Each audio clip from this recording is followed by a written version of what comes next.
The dance of ashes. The alarm clock's raspy buzz was a sound as familiar to Kesha Morrow as her own breath. It split the pre-dawn silence of her tiny room like a blade. She opened her eyes, the dim light revealing a cracked ceiling and a peeling wall, reminders of a life lived at the edges of wealth she once thought she would command. She swung her legs over the side of the bed, bare feet touching the cool wood. There was no luxury here, not like the glittering stages she once danced upon, where silk gowns had brushed against polished floors and applause had rained down like summer storms. No, this was survival.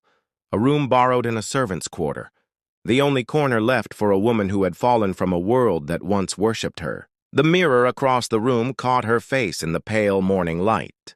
The reflection was merciless. The sharp cheekbones that had once been celebrated now seemed hollowed by time and hardship, her eyes shadowed by years of exhaustion. But within them still a glimmer remained, a fire that had refused to die, though the world had tried again and again to snuff it out.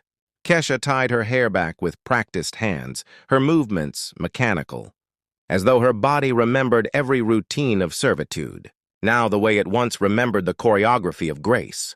She put on the maid's uniform, black with a white apron, a costume of invisibility.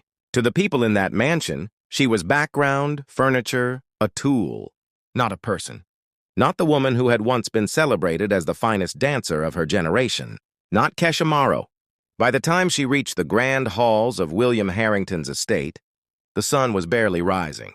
The mansion glittered in the dawn, its marble pillars and crystal windows catching the light, as though mocking her quiet steps. This was his kingdom built on money, cruelty, and the careful humiliation of others. She had learned that quickly. Her work was precise, invisible. She polished the silver, dusted the chandeliers, laid out the embroidered napkins for the banquet that would soon unfold. A grand masquerade ball, the kind that the Harringtons loved to flaunt, filled with music, gowns, and guests who believed themselves untouchable. For hours she worked unseen, moving like a shadow among the preparations.